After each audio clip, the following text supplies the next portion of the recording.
தென்னாடுடைய சிவனே போற்றி, எந்நாட்டவர்க்கும் இறைவா போற்றி. நேயர்கள் எல்லாருக்கும் வணக்கம். நேயர்கள் எல்லாருக்கும் தமிழ் புத்தாண்டு நல்வாழ்த்துக்கள். அதாவது 60 தமிழ் வருடங்கள்ல 38வது வருடமான குரோதி வருடம் முடிஞ்சு 39வது வருடமான விசுவாவசு வருடம் அப்படிங்கிறது பிறக்க போகுது. இந்த விசுவாவசு வருடம் அப்படிங்கிறது மேச லக்கணத்துல பிறகுது. அதாவது ஆங்கிலத்துக்கு பாத்தீங்கன்னா ஏப்ரல் 14ஆம் தேதி. இந்த தமிழ் புத்தாண்டு அப்படிங்கிறது விசுவாவசு அப்படின்னாலே நேர்மை, செல்வம், தயால குணம் இதை குறிக்கக்கூடிய வருடம். அப்ப நேர்மையா உழைக்கக்கூடியவர்களுக்கு அற்புதமான பலாபலன்களையும் செல்வத்தையும் அள்ளி கொடுக்கக்கூடிய ஒரு வருஷமா இருக்க போகுது. இந்த வருடங்களோட கிரக நிகழ்வுகள், ராசி மாற்றங்கள் அப்படின்னு பாத்தீங்கன்னா, கிரகங்களோட ராஜா சூரிய பகவான் மேச ராசியில உச்சமடைவார். செவ்வாய் கடகராசியில நீசமடைகிறார். புதன் மீனராசியில நீசமடைகிறார். சுக்கிரன் மீனராசியில உச்சமடைகிறார். 2 கிரகங்கள் உச்சம், 2 கிரகங்கள் நீசம். அப்படிதான் இந்த வருடம் அப்படிங்கிறது பிறக்குது. குரு பகவான் ரிஷபராசியில இருக்காரு. சித்திர மாசம் 31ஆம் தேதி மிதன ராசிக்கு போறார். சனி பகவான் மீன ராசியில இருக்கார், பயிற்சி ஆயிட்டார் வருடம் தொடங்கறதுக்கு முன்னாடியே. அது மாதிரி சர்ப்ப கிரகங்கள் அப்படின்னு பாத்தீங்கன்னா, ராகு, விஷப்பாம்பு ராகு மீனராசியில இருக்கு. வைகாசி மாசம் 4ஆம் தேதி, அதாவது குரு பகவான் பயிற்சியாகி அடுத்த 4 நாள்ல மீனராசியிலிருந்து ராகு கும்பராசிக்கு போறார். விஷமற்ற பாம்பு கேது கன்னிராசியிலிருந்து வைகாசி 4ஆம் தேதி அதே நேரத்துல சிம்மராசிக்கு போறாரு. இந்த கிரகங்களோட ராசி மாற்றம், இந்த கிரகங்களோட உச்சம், நீசம், இந்த கிரகங்களோட பார்வை இந்த விசுவாவசு வருடத்துல உங்களோட ராசிக்கு என்னத்தை கொடுக்க போகுது அப்படிங்கிறத பார்த்துருவோம். மறுபடியும் நேயர்கள் எல்லாருக்கும் தமிழ் புத்தாண்டு நல்வாழ்த்துக்கள். மேசராசி நேயர்களே, உங்களுக்கு இந்த விசுவாவசு தமிழ் புத்தாண்டு எப்படி இருக்கு அப்படின்னு பார்த்தோம்னா, இந்த வருடம் தொடங்கும் போதே உங்களுக்கு 7.5 சனி அப்படிங்கிறது தொடங்கிருது. அதனால கொஞ்சம் பயம் அப்படிங்கிறது மேசராசிக்காரர்களுக்கு இருக்கும். என் வாழ்க்கை ஏற்கனவே 7.5 சனி நடந்த மாதிரி தான் போயிட்டு இருக்கு, இப்ப இதுல புதுசா என்ன 7.5 சனி வர வேண்டியது அப்படிங்கிற மாதிரி ஒரு விதமான சலிப்பு அப்படிங்கிறது உங்களுக்கு இருக்கும். கவலைப்படாதீங்க, 7.5 சனி காலகட்டத்திலேயே நல்லா இருக்க போற ஒரு அமைப்பு அப்படிங்கிறது மேசராசிக்காரர்களுக்கு கிடைக்குது. என்ன ஜோசியரை சொல்றீங்க, 7.5 சனி காலகட்டத்துல நாங்க எப்படி நல்லா இருப்போம் அப்படின்னு நீங்க கிடைக்கலாம். அதாவது 7.5 சனியில விரய சனி அப்படிங்கறத இந்த விசுவாவசு வருடத்துல நீங்க அனுபவிக்க போறீங்க. விரய சனி அப்படிங்கிறது விரயங்களை கொடுக்கும். அதே நேரத்துல சனி பகவானோட பார்வையிலிருந்து உங்களோட ராசி அப்படிங்கிறது விலகுது. சனி பகவான் உங்களோட ராசிக்கு தனஸ்தானத்தை பாக்குறார், தனவாக்கு குடும்பஸ்தானத்தை பாக்குறாரு. இந்த இனங்கள்ல எல்லாம் உங்களுக்கு விரய செலவுகள் அப்படிங்கறத கொடுப்பாரு. என்ன விரய செலவு? அதாவது ஒரு வீடு கட்டி குடி போகலாம், சொந்த வீடு இல்ல, சொந்த நிலம் இல்ல, சொந்தமா ஒரு மனம் இல்ல, எவ்வளவு நாளைக்கு தாண்டா நம்ம வாடகை வீட்டிலேயே குடியிருக்கிறது, இந்த மாதிரி யோசிச்சுட்டு இருந்தவங்க சொந்தமா ஒரு மனை கட்டு வாங்கலாம். இது சுப விரய செலவுகள் தான். சந்தோஷம், பரவாயில்ல, சனி பகவானால நான் ஒரு இடம் வாங்கினேன், சனி பகவானால நான் ஒரு வீடு கட்டினேன், சனி பகவானாலதான் சொந்த வீடு அமைப்பே எனக்கு கிடைச்சிருக்கு அப்படின்னு நீங்க எப்பவுமே நடக்கக்கூடிய நன்மைகள் எல்லாமே சனி பகவானால நடக்கிறதா நினைச்சு பாருங்க. சனி மேற்கொண்டு வாரி வாரி வாரி வாரி உங்களுக்கு கொடுத்துக்கிட்டே இருப்பார். அதனால நீங்க 7.5 சனி அப்படின்லாம் பயப்பட வேண்டியதில்லை. சரி, குரு பகவான் எங்க இருக்காரு அப்படின்னு பாத்தீங்கன்னா, உங்களோட ராசிக்கு 2வது வீட்டுல இருக்கார். இப்ப இந்த மாசம் பிறந்து, அதாவது இந்த சித்திர மாசம் பிறந்து 31ஆம் தேதியே குரு பகவான் உங்களோட ராசிக்கு 3வது வீட்டுக்கு போய் மறைகிறார். அதாவது 2ல குரு இருக்கிறது நல்ல இடம், 3க்கு போறது ஒரு சுமாரான அமைப்பு அப்படின்னு சொல்லுவாங்க. ஆனா அதை விட அட்டகாசமான யோகம் உங்களுக்கு என்ன அப்படின்னா, ராகு விரய வீட்டில இருந்து வைகாசி மாசம் 4ஆம் தேதி உங்களோட ராசிக்கு லாப வீட்டுக்கு போறார். விஷப்பாம்பு ராகு லாப வீட்டுக்கு போறார் அப்படிங்கிறது அதி அற்புத யோகம் அப்படின்னு நாம சொல்லுவோம். எதனால இதை சொல்றேன் அப்படின்னா, சனி லாபஸ்தானத்துல இருந்தாரு, ஆனா உங்களுக்கு லாபம் வரல. குரு தனஸ்தானத்துல இருந்தாரு, ஆனா லாபம் உங்களுக்கு வரல. வந்திருக்கும், காசு 10 ரூபா வந்துச்சு, ஆனா எங்க போச்சுன்னே தெரியல. அதுக்கு காரணம் என்ன அப்படின்னு பாத்தீங்கன்னா, விரைய வீட்டுல இருந்த ராகுதான். பணம் வந்த பாதை நமக்கு தெரியும், ஆனா போன பாதை எங்கன்னே தெரியல.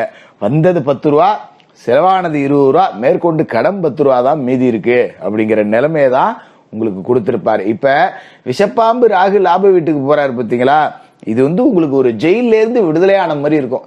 என்ன கொடுமை அனுபவிச்சேன் நான் தெரியுங்களா அப்படிங்கிற அளவுக்கு நீங்க இந்த விரயத்துல இருந்த ராகுவால விரய செலவுகள் அப்படிங்கிறத பார்த்திருப்பீங்க. சாதாரணமா பாத்தீங்கன்னா எந்த செலவும் இல்லாம நிம்மதியா வீட்டுல இருப்போம், 10 ரூபா இருக்குடா அப்படின்னு. அப்பதான் பாத்தீங்கன்னா வீட்டுல உள்ள ஒவ்வொரு பொருளா பழுது போகும். இந்த லைட்டு பீஸ் போச்சுடா மாத்தினேன், அடுத்து அந்த லைட்டு பீஸ் போச்சு, அதை மாத்தினேன் கிரைண்டர் ரிப்பேர் ஆகி போச்சு, அதை மாத்தினேன் வண்டி ரிப்பேர் ஆகி போச்சு, அதை மாத்தினேன் கம்ப்யூட்டர் ஒன்று ரிப்பேர் ஆகி போச்சு.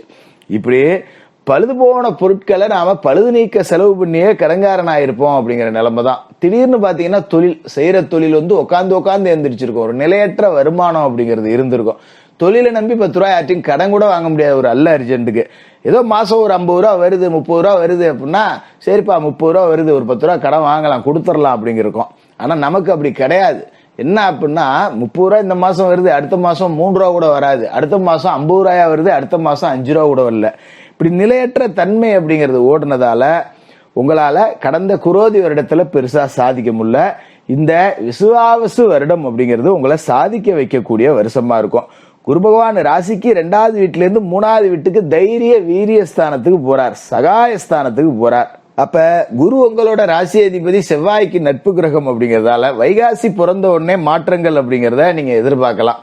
குருவோட பார்வை ராசிக்கு 7வது வீட்டுல, 9வது வீட்டுல, 11வது வீட்டுல விழுது. 7ல விழுகிற குரு பார்வை திருமணமாகாதவர்களுக்கு திருமணம் அப்படிங்கறத நிச்சயமா நடத்தி வைக்கும். அதுல எல்லளவும் மாற்றம் இல்ல.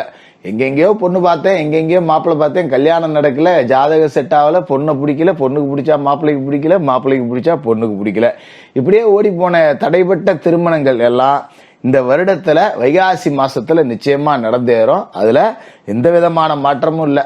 இனிமே நமக்குன்னு ஒரு குடும்பம் உண்டாயிடுச்சுரா, நம்ம பொழப்ப பார்ப்போம் அப்படின்னு உங்களுக்கு பொறுப்புகளை அதிகரிக்க வைக்கும். அந்த வகையில ஒரு அற்புதமான மாற்றத்தை இந்த குரு பெயர்ச்சி அப்படிங்கிறது கொடுக்கும்.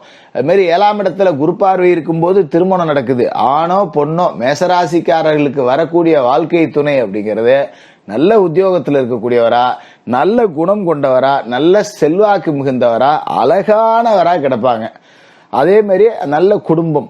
நமக்கு ஒரு சின்ன தடுமாற்றம் அப்படின்னா நம்ம தூக்கி விடக்கூடிய அளவுக்கு நல்ல இடத்துல இருந்து வரன் அப்படிங்கிறது அமையும்.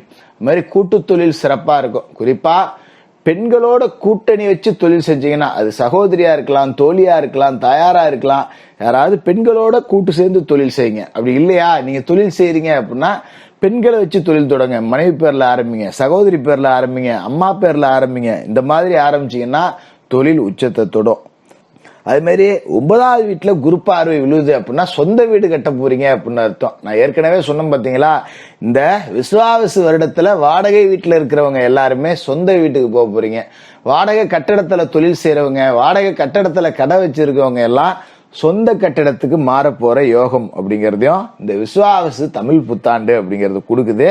அது மாதிரி தந்தைக்கும் மகனுக்குமான அந்த விரிசல் அப்படிங்கிறது சரியாயிடும்.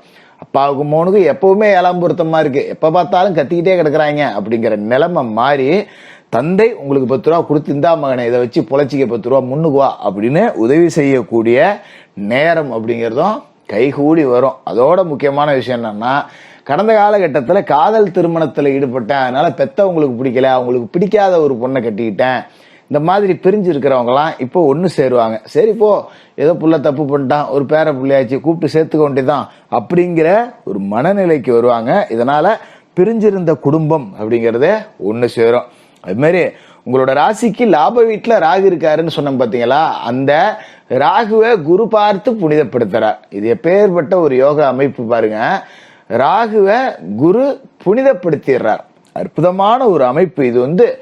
எப்படி சொல்றது, காசு பணம் 4 பக்கத்துல இருந்தும் கொட்டி பைய நிரப்புன்னு சொல்லுவாங்க பாத்தீங்களா, கொடுக்கிற தெய்வம் கூரையை பிச்சுக்கிட்டு கொடுக்கும்னு சொல்லுவாங்க தெரியுங்களா, அந்த மாதிரியான ஒரு அமைப்பு தான் இந்த குரு பகவானோட பார்வை லாப வீட்டுல இருக்கிற ராகு மேல விழுவுறது.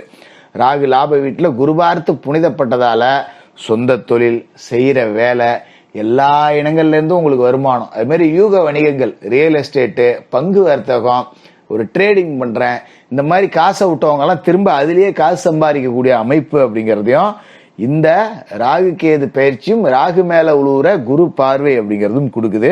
கேது ராசிக்கு 5வது வீட்டுல இருக்கிறதால பிள்ளைகளை மட்டும் கொஞ்சம் கட்டுப்பாட்டுல வச்சுக்கணும். பிள்ளைகளுக்கு அடிக்கடி உடம்பு சரியில்லாம போவோம், 10-5 செலவு பண்ற மாதிரி இருக்கும். பிள்ளைகள் கொஞ்சம் ஒழுங்கா படிக்க மாட்டாங்க, படிப்பு லேசா மட்டுப்படும். அதுல மட்டும் கொஞ்சம் நாம கவனமா இருக்கணும். அது மாதிரி பூர்வீக சொத்து அப்படிங்கறதுல கொஞ்சம் அளந்து வேலி கீழி போட்டு வச்சுங்க. இல்லாட்டி எனக்கு அந்தாண்ட பங்கு இருக்குன்னு ஒருத்தன் வருவான், இந்தாண்ட பங்கு இருக்குன்னு ஒருத்தன் வருவான். பூர்வீக சொத்தால வில்லங்க வரும் அப்படிங்கறதால பூர்வீக சொத்தை முறையா அளந்து வேலி போட்டு வச்சுங்க. அதுதான் இந்த காலகட்டத்தை பொறுத்த வரைக்கும் நல்லது. மற்றபடி பூர்வீக சொத்தை விற்கிறதுக்கோ இல்ல இன்னொரு பரம்பரை சொத்தை நீங்க வாங்குறதுக்கோ, அதாவது ஒரு பங்காளி சொத்து பக்கத்து நில சொத்து வாங்குறதோ வேண்டாம். அது தேவையற்ற சாபம் அப்படிங்கறத கேது 5ஆம் இடத்துல இருக்கிறப்ப கொடுக்கும். அதனால பூர்வீக சொத்தை விற்பனை செய்ய முயற்சிக்க வேண்டாம். வழக்கு ஏதாவது இருந்ததுன்னா தொடர்ச்சியா நடத்திட்டு வாங்க. சிறு இழுபறிக்கு பிறகு உங்களுக்கு வெற்றி அப்படிங்கிறது கிடைக்கும். மற்றபடி குரோதி வருடம் தமிழ் புத்தாண்டு அப்படிங்கிறது உங்களுக்கு நிறைய சனி குருலாம் நல்ல இடத்துல இருந்தாலும் ராகு கெடுத்ததால பெருசா கொடுக்க முடியல. இப்ப நீங்க இந்த விசுவாவசு வருடத்துல 7.5 சனி அப்படின்லாம் பயப்பட வேண்டாம். குரு பார்த்து புனிதப்படுற ராகு உங்களை கோடீஸ்வரன் ஆக்குவார். இது நிச்சயமா நடக்கும். எல்லாருக்கும் மறுபடியும் புத்தாண்டு வாழ்த்துக்கள். ரொம்ப சிறப்பா இருப்பீங்க. மேச ராசிக்காரர்கள் கவலைப்பட வேணாம்.